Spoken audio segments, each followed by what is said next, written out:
Hola, muy buenas noches, ¿cómo están todos? Yo soy la hermana Dulce María. Hoy es martes 11 de junio de 2024 y vamos a continuar con esta lectura de Misterio de Iniquidad. Vamos a seguir platicando de Magisterio Infalible, Extraordinario u Ordinario. Vamos a hacer una oración. En el nombre del Padre, y del Hijo, y del Espíritu Santo. Amén. Ave María, gratia plena, Dominus tecum, benedicta tu in mulieribus et benedictus fructus ventris tui, Iesus. Sancta María, Mater Dei, ora pro nobis peccatoribus, nunc et in hora mortis nostre. Amén. En el nombre del Padre, y del Hijo, y del Espíritu Santo. Amén. Que Dios nos dé el entendimiento para poder comprender todas estas verdades que no son al principio tan fáciles, pero cuando uno va avanzando, va comprendiendo, y este libro ayuda mucho para iniciar. Con el fin de negar la infalibilidad de Vaticano II, ciertas personas se atrincheran tras la famosa declaración que hizo Montini el 12 de enero de 1966. Dado el carácter pastoral del concilio, este ha evitado proclamar, según el modo extraordinario, dogmas afectados por la nota de infalibilidad. He aquí que parece dar razón a los opositores a la infalibilidad de Vaticano II. Ahora bien, esta frase ha sido truncada. No nos hemos contentado con el texto amputado del discurso de Montini, sino que leímos también la sucesión reportada del Observatore Romano del 13 de enero de 1966. Dado el carácter pastoral del concilio, este ha evitado proclamar, según el modo extraordinario, dogmas afectados de la nota de la infalibilidad. No obstante, el concilio ha atribuido a sus enseñanzas la autoridad del magisterio supremo ordinario. Montini asimila luego a Vaticano II un magisterio ordinario.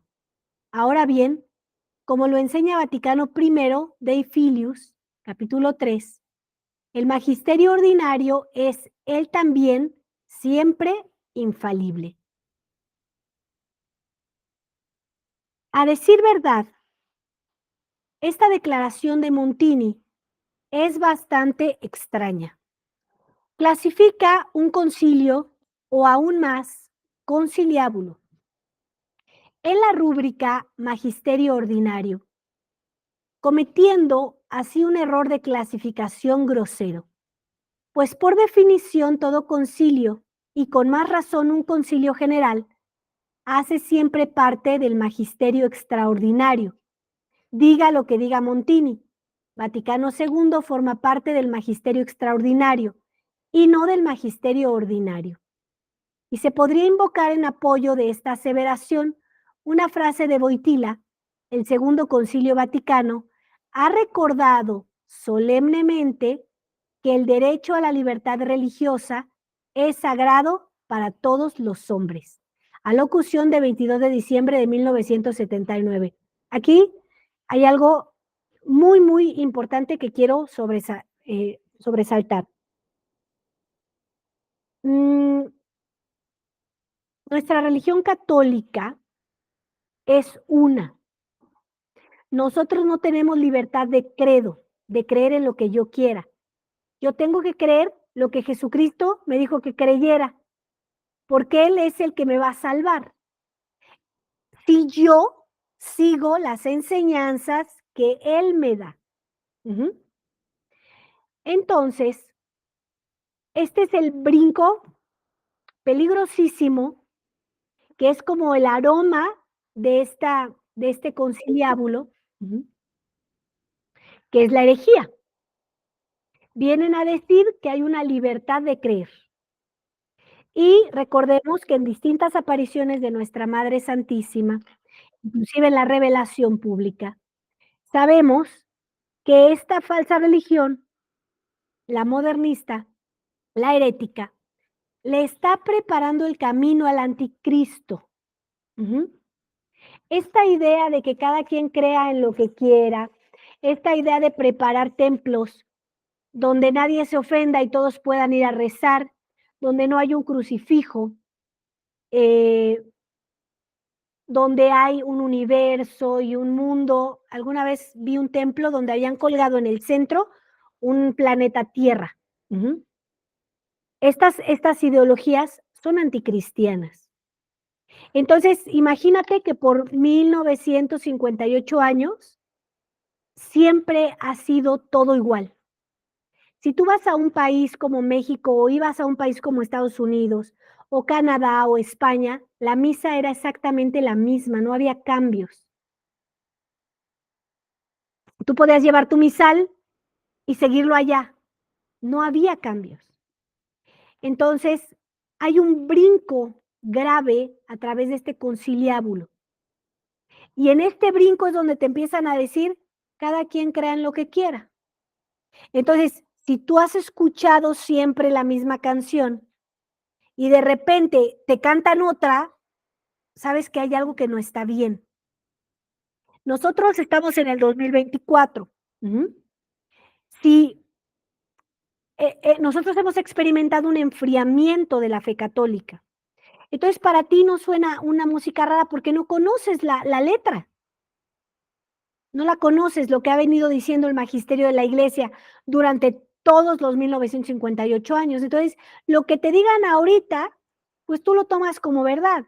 Pero cuando tú te pones a estudiar la tradición y empiezas a entender estas cosas, que la misa era la misma en todos lados, que era en latín para todos, porque es el idioma universal en el que se podía entender la iglesia, es un idioma además de una letra muerta, es decir, no puede haber cambios en los significados, porque el significado de una palabra en latín es muy importante, es muy profundo, y es el significado de lo que se habla con Dios. Si se usa cualquier otra lengua, puede ser modificado, puede haber interpretaciones, en el caso del latín no es así. Entonces, es una lengua muy apropiada para hablar con Dios, para rezar a Dios, para entender el significado de la revelación pública. Entonces, al haber estos cambios, cada quien va significando las palabras como quiere, que es un problema que hay con el protestantismo. Lutero dice, no necesitamos de padres de la iglesia, cada quien puede interpretar con el Espíritu Santo lo que quiera, lo que lea. Y hoy llegamos a un grado donde las Biblias modernistas se imprimen sin comentarios. Entonces tú puedes interpretar lo que quieras y lo más seguro es que lo interpretas mal. Porque para eso Dios ya nos dio unos sabios, unos padres que nos explicaron las Sagradas Escrituras. Cuando tú lees una Biblia Straubinger que nosotros tenemos con todos los comentarios completos y los podemos mandar a domicilio, y tú lees esos comentarios, quedas iluminado, quedas con un entendimiento, con una claridad. Ah, esto es lo que quiere decir este versículo. Por ejemplo, Cantar de los Cantares es uno de los libros más difíciles de comprender a qué se referirá. Y bueno, ni siquiera los autores sagrados se hacen los sabios, los que interpretan, los padres, sino que dicen, ¿no? Esto significa, pero también puede significar esto, ¿sí?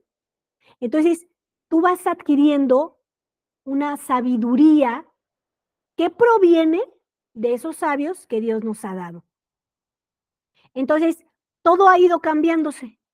Entonces, tú llegas con lo nuevo, con los protestantes que están en cada esquina, y entonces ellos leen lo que quieren, interpretan como quieren, ¿no? Mezclan como quieren, ¿no? La nueva era con la palabra de Dios, y entonces, pues esto se vuelve complicado. Por eso te hago todas estas referencias, porque para ti puede parecer como que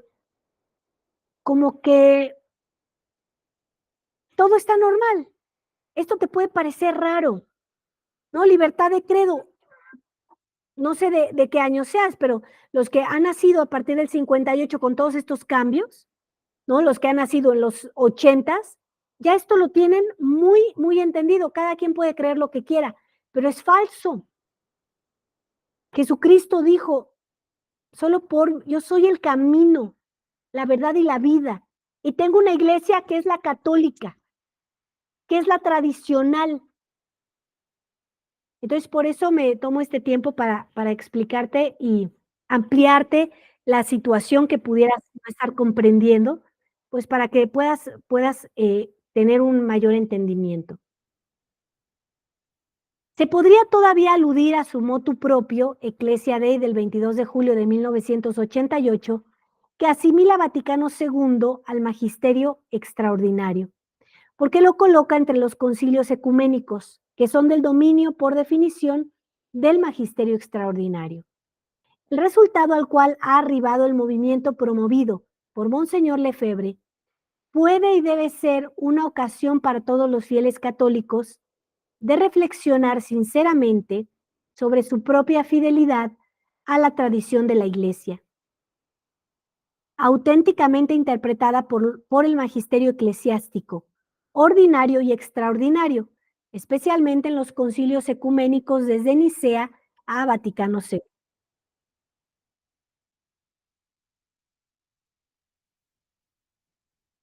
Entonces, extraordinario u ordinario. ¿Y esto a qué viene? Recordemos otros programas que hemos hecho anteriormente, que les recomiendo verlos todos en orden. Nos habla de la infalibilidad papal y dice que la infalibilidad papal es, ¿no? Cuando es extraordinario, ¿no? Entonces aquí están tratando de aclarar qué es eso. A nuestro criterio, extraordinario. Esto fue el Conciliábulo Vaticano II. Pero en verdad, poco importa el modo, pues que sea ordinario o extraordinario, el magisterio debe ser considerado como infalible. Según las palabras de Pío XII, desde que se hace oír la voz del magisterio de la Iglesia, tanto ordinario como extraordinario, recibidla a esta voz, con un oído atento y con un espíritu dócil. Pío XII, a los miembros del Angelicum, enero 14 de 1958. Este fue el último papa verdadero que tuvimos en la Iglesia Católica. A partir de Juan 23 hasta Bergoglio, no son papas verdaderos. Son papas falsos, son usurpadores. Esto hay que entenderlo muy bien. ¿Por qué, Dulce? ¿Pero por qué dices esto? Tú que tuviste una conversión tan radical, que amabas a la Iglesia Católica, que la defendías, ¿por qué estás en contra del Papa? No estoy en contra del Papa, es que él no es Papa. Saltó la música, cambió la música, no es la misma. Y yo llego hace 6 años y oigo esa música y creo que esa es la música. Pero me voy profundizando, ustedes saben que yo siempre fui progresando en la fe, nunca fui hacia atrás, porque si tú no avanzas, retrocedes. Esto lo dicen muchos santos. Y siempre fui hacia adelante y siempre buscando mayores estudios y mayor profundidad y mayor oración. Y empecé a leer. Ustedes recordarán que a varios les avisé, voy a empezarme a salir de las redes porque tengo mucho que leer. Y la lectura me abrió el entendimiento. Y empecé a estudiar a los santos. Y empecé a leer muchos de estos temas. Inclusive por muchos modernistas. Charles Moore, por ejemplo, que él es tradicional, pero está en el modernismo. Y él escribió un libro muy bueno, Asesinato en grado 33. Y mientras yo lo leía, me quedaba una sensación de como que sí me está diciendo algo, pero como que me falta información. Como que no me lo está diciendo todo. Y luego leí a Pascalina, que él también lo escribió. Y no me estaba diciendo todo. Y ahí Pascalina habla muchísimo del Papa Pío XII. Y habla de Roncalli, de Juan 23, que como que ya no tenía buena relación con Montini. Y como que había algo en mi interior que decía, como que a través de estas palabras me quieren decir algo. Y luego leí a Malachi Martin también. Y entonces siempre me quedaba con falta la verdad, falta algo. Hasta que empecé a acceder a la misa tradicional. Yo llegué a la Fraternidad Pío X. Ya en algún momento les he contado cómo fue que yo no soporto más el mundo modernista y digo, yo entiendo, empiezo a ver algo de Monseñor Lefebvre, todo encaminado por nuestro Señor Jesucristo. No te voy a decir que yo tenía un plan de qué voy a leer, qué voy a estudiar, ¿no? Yo iba siendo guiada por Dios. Y entonces veo lo que dice Monseñor Lefebvre, cómo recrimina el Concilio Vaticano II, y yo digo, ahora no entendía con claridad con el intelecto, pero había algo en mi interior que me decía, ahora entiendo por qué Monseñor Lefebvre hizo esto y yo voy a buscar la fraternidad, y fui a la fraternidad. Y ahí comulgué 3 meses, los verdaderos sacramentos, pues claro que hay una eficacia, hasta que supe que ahí también había un problema, que son las misas unacum. Ellos en su momento, Monseñor Lefebvre fue muy firme, militó claramente, se separó completamente de cuando él ya descubre que la silla de Pedro está ocupada por la masonería y hace 4 obispos, él es excomulgado. Pero con el tiempo empiezan otra vez a entibiarse y dejan de hacer esta militancia. Yo jamás oí dentro de la fraternidad que dijeran de Bergoglio o que dijeran algo contra el Papa, hasta que hubo una persona que me dijo, hay un problema, ¿sabes cuál es este problema? Y yo sinceramente no lo conocía. Me empezó a hablar del problema y todavía no lo comprendía, pero ya sabía, aquí también hay un problema. Y esta vez quería saber la verdad, no tenía miedo, quería saber la verdad. Y entonces cuando tú quieres saber la verdad, empiezan a llegarte las ayudas y los entendimientos. Y entonces empecé a leer de la tradición, empecé a conocer qué es la tradición, y obviamente aquí todo la catequesis que hacen los verdaderos militantes, los obispos verdaderos.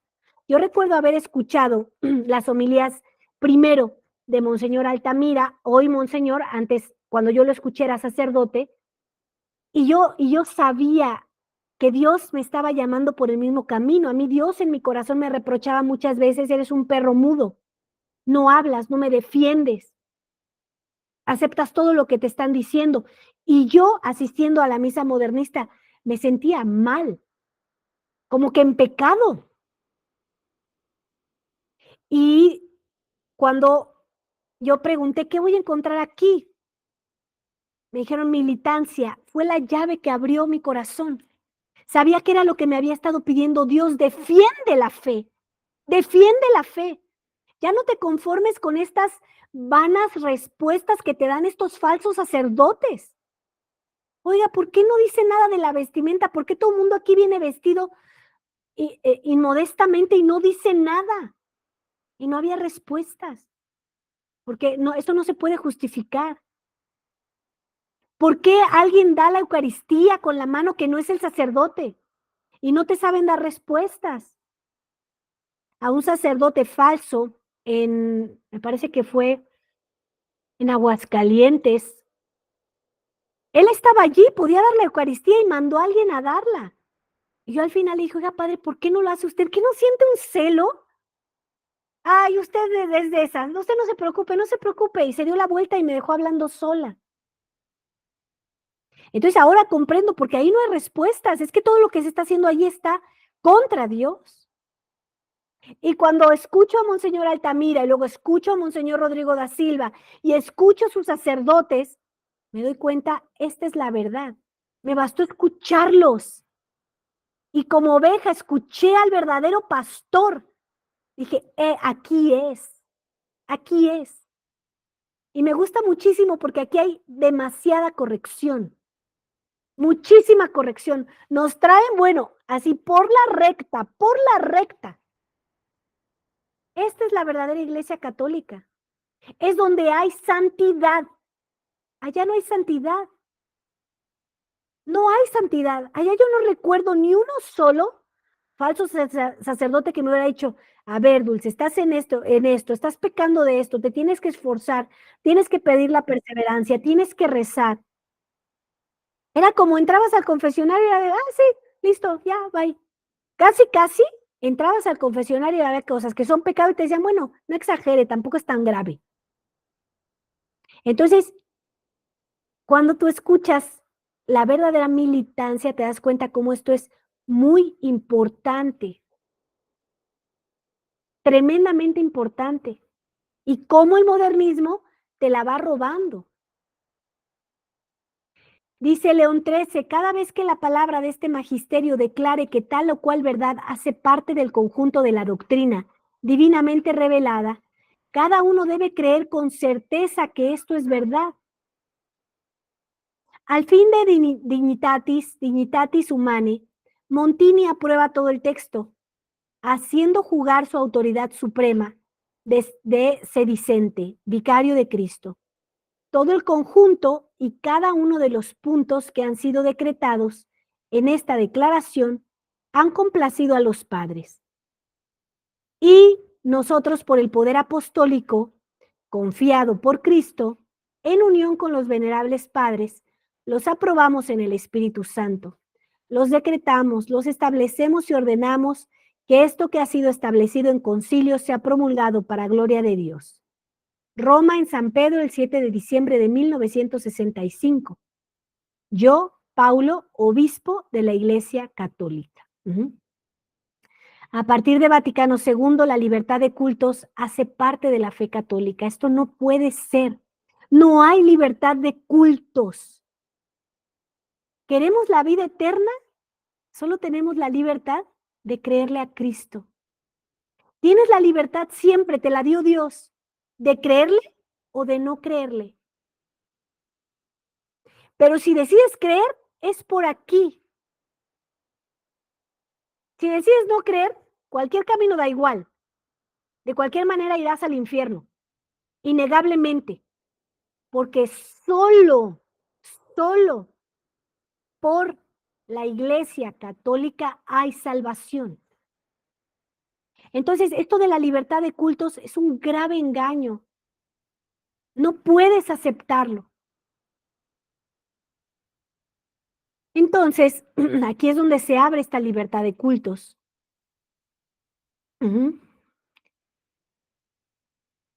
A partir de Vaticano II, la libertad de cultos hace parte de la fe católica, porque ella está contenida en el Evangelio. Negarlo sería, según los propios términos de Montini citados arriba, ir contra el veredicto del Espíritu Santo que ha hablado por el órgano de un concilio ecuménico infalible. Wojtyla, por su parte, aprueba el Catecismo de la Iglesia Católica. París, 1992, cambia el catecismo, cambia la fe católica. La infalibilidad prometida a la Iglesia reside también en el cuerpo de los obispos cuando ejerce su magisterio supremo en unión con el sucesor de Pedro, sobre todo en un concilio ecuménico. Cuando por su magisterio supremo la Iglesia propone alguna cosa, a creer como siendo revelada por Dios y como enseñanza de Cristo. Es necesario adherir en la obediencia de la fe a tales definiciones. Si se comparan los términos de este catecismo con aquellos de Dignitatis Humanae, surge que Vaticano II reúne las condiciones de infalibilidad, revelado por Dios, raíces de la revelación divina, enseñanza de Cristo, doctrina recibida de Cristo. Por otra parte, el carácter pastoral de Vaticano II no quita para nada su infalibilidad, bien al contrario, la carga pastoral del magisterio es así ordenada a velar para que el pueblo de Dios permanezca en la verdad que libera. Para cumplir este servicio, Cristo ha dotado a los pastores del carisma de la infalibilidad en materia de fe y de costumbres. Montini impone a los fieles aceptar la enseñanza, no solamente de Dignitatis Humanae, sino de todos los textos conciliares. En su alocución del 12 de enero de 1966, decía en efecto, el concilio ha atribuido a sus enseñanzas la autoridad del magisterio supremo ordinario, el cual es tan manifiestamente auténtico que debe ser acogido por todos los fieles según las normas que les ha asignado el concilio, tenida cuenta la naturaleza y el fin de cada documento. Montini hace anexar al Lumen Gentium una declaración, cuya lectura en el aula conciliar por Felici, secretario del conciliábulo, había ya ordenado. Se ha demandado qué calificación teológica debe ser atribuida a la doctrina que es expuesta en este esquema. La comisión doctrinal ha respondido que se reporta a las reglas generales conocidas por todos y reenvía su declaración el 6 de marzo de 1964. Habida cuenta de la costumbre conciliar y del fin pastoral del presente concilio, este santo sínodo no define como debiendo ser tenidos por la Iglesia, sino únicamente los elementos relativos a la fe o a las costumbres que haya declarado abiertamente tales. Ahora bien, el vocabulario empleado en Dignitatis Humanae indica bien que la libertad religiosa es un elemento relativo a la fe y a las costumbres. Luego es plenamente conforme el carácter propio de la fe que en materia religiosa sea excluida toda especie de coacción, ¿sí? O sea, empieza a decir que cada quien puede decidir creer, que no puedes coaccionar a nadie. Mira, es tanto como decir que tú eres padre de familia y tú no puedes obligar a tu hijo a no drogarse. Tú lo tienes que dejar drogarse porque es su decisión. Así de locura es esto que está diciendo. Tú tienes unos hijos, los amas, tienes que obligarles a no drogarse, a ser disciplinados, a ser gente de bien, a no robar. Y aquí está diciendo todo lo contrario, no los puedes coaccionar, déjalos. ¿Y saben por qué no podemos? Porque el ser humano tiene una tendencia al mal. Desde que somos chiquititos, nacemos malos. Y ellos dicen todo lo contrario. El ser humano es bueno por naturaleza. No, no, no, no. Somos malos por naturaleza. Somos malos. Tendemos al mal. Y por eso necesitamos los sacramentos válidos para enderezarnos. Por eso necesitamos la verdadera militancia. Porque te dicen, esto está mal, no lo puedes hacer. Y te mandan penitencias. Y hay castigos. Entonces, por supuesto que se debe coaccionar. Se debe hablar del infierno porque es una realidad. Y cuando tú piensas que hoy podría ser el último día de tu vida y te comportaste como un demonio, sabes que podrías ir al infierno. Y te dejas de comportar mal porque quieres ir al cielo con Dios. Entonces ellos dejaron de coaccionar y dejaron de predicar y dejaron de decir la verdad y ahora dicen mentiras. Que el infierno está vacío, que todos van al cielo, que Dios es muy bueno, que tiene misericordia, que tú nada más te eches esa falsa coronilla de la misericordia de 5 minutos y te vas a salvar. Por el amor de Dios, si tú te mueres en pecado mortal, te vas a ir al infierno, no te vas a salvar. Entonces vean todas las mentiras que se infiltraron desde ese tiempo y hoy tienen a la gente muerta en vida, muerta. Solo respiran, están llenas de vicios y esos vicios afectan tremendamente sus familias, sus hijos, sus matrimonios. Entonces, tenemos que ser muy claros, muy entendidos y empezar a conocer la verdadera fe, la verdadera información que nos dejó nuestro Señor Jesucristo para salvarnos, para un día poder estar en el cielo. No te digo que va a ser fácil, son cambios difíciles, son cambios duros, son cambios que implican muchos esfuerzos, pero Jesucristo lo vale completamente. Lo dicen los santos cuando están en el cielo, hubiera sufrido un poco más, hubiera aguantado más, hubiera pedido más gracia para sufrir más, comparado con todos los niveles preciosos que hay allá en el cielo.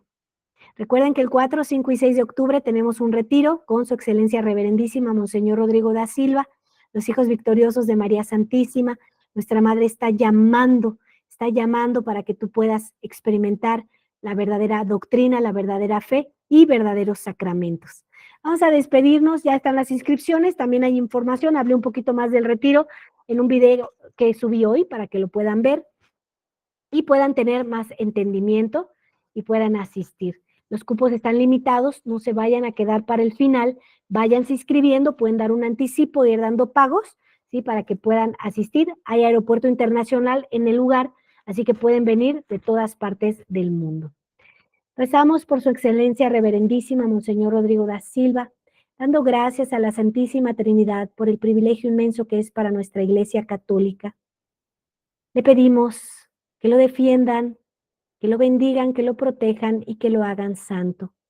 Pater noster, qui es in celi sanctificetur nomen tuum, adveniat regnum tuum, fiat voluntas tua sicut in cielo et in terra, panem nostrum quotidianum da nobis hodie, et dimite nobis debita nostra, sicut et nos dimittimus debitoribus nostris, et ne nos inducas in tentationem, sed libera nos a malo. Amén.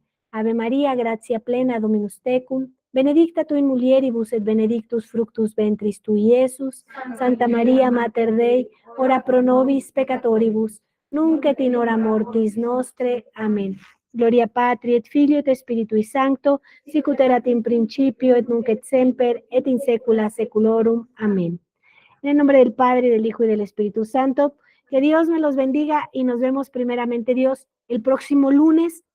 Mañana no me será posible asistir porque vamos a estar ensayando, vamos a cantar en una misa pontifical en un lugar que nos invitaron, entonces también para irles avisando que el día jueves no hay misa, mañana sí hay misa, pero el día jueves no hay misa y es altamente probable que tampoco va a haber adoración al Santísimo porque lo más seguro es que regresemos ya muy noche, pero bueno, el viernes tenemos otra vez la misa. Que Dios les bendiga y nos vemos el día lunes, si así Dios nos lo permite.